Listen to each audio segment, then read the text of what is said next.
السلام عليكم ورحمة الله وبركاته.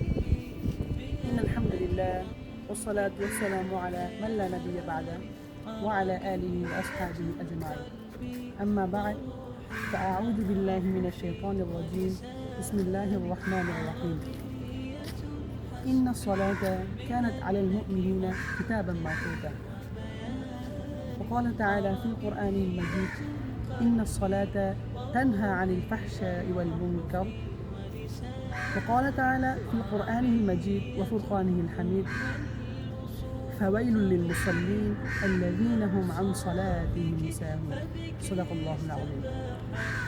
قال النبي صلى الله عليه وسلم: صلوا كما رأيتموني أصلي. صدق الله العظيم. সম্মানিত দর্শক শ্রোতা, আজকে আমি আপনাদের সামনে একটি বিষয় নিয়ে কথা বলার জন্য উপস্থিত হয়েছি। বিষয়টি হচ্ছে সালাত। আল্লাহ তাআলা আমাদেরকে এই পৃথিবীতে পাঠিয়েছেন শুধুমাত্র তার ইবাদতের জন্য। যেমন আল্লাহ তাআলা কোরআন মাজিদে বলেন: ওয়ামা খালাকতুল জিন্না ওয়াল ইনসা ইল্লা লিয়াবুদুন। অর্থাৎ আমি মানুষ এবং জিন জাতিকে সৃষ্টি করেছি শুধুমাত্র তার ইবাদতের জন্য। এই ইবাদত হবে শুধুমাত্র আল্লাহ তাআলার জন্য। আল্লাহ তাআলা এর মাধ্যমে সালাতকে আমাদের জন্য ফরজ করেছেন। যেমন আল্লাহ তাআলা বলেন: ইন্নাস সালাতা কানাত আলাল মুমিনিনা কিতাবান মাওকুতা। অর্থাৎ মুমিনদের জন্য এই সালাত ফরজ করা হয়েছে। এর মাধ্যমে এই সালাত ফরজ কেন করা হয়েছে সবার একটি প্রশ্ন থাকতে পারে। কারণ এই সালাত আল্লাহ তাআলা কোরআন মাজিদে একটি আয়াতে বলেন: ইন্নাস সালাতা তানহা আনিল ফাহশাই ওয়াল মুনকার। অর্থাৎ সালাত আমাদের সব রকমের বর্জিত কাজ, খারাপ কাজ থেকে আমাদেরকে বিরত রাখে। অর্থাৎ যদি মানব জাতি এই খারাপ কাজ থেকে বিরত থাকতে পারে তবে আল্লাহ তাআলার সন্তুষ্টি অর্জন করতে পারে। অতঃপর আল্লাহ তাআলা যদি সন্তুষ্টি অর্জন করতে পারে তাহলে মৃত্যুর পরবর্তী জীবনে সে আল্লাহ তাআলার নৈকট্য লাভ করবে এবং জান্নাত লাভ করবে। সুবহানাল্লাহ। সো আমাদের সালাতটা হতে হবে শুধুমাত্র আল্লাহ তাআলার জন্য। আল্লাহ তাআলা সূরা মুমিনুনে বলেন: قد أفلح المؤمنون الذين هم في صلاتهم خاشعون।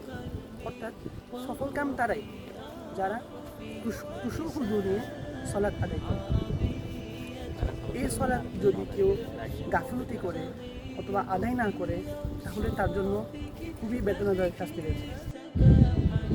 আল্লাহ তাআলা অনেকে আয়াতে ইরশাদ করেন: বিসমিল্লাহির রাহমানির রাহিম, ফাওয়াইলুল লিল মুসাল্লিন আল্লাযীনা হুম আন সালাতিহিম সাহুন। ধ্বংস তার জন্য যে তার সালাত নিয়ে গাফিলতি করে।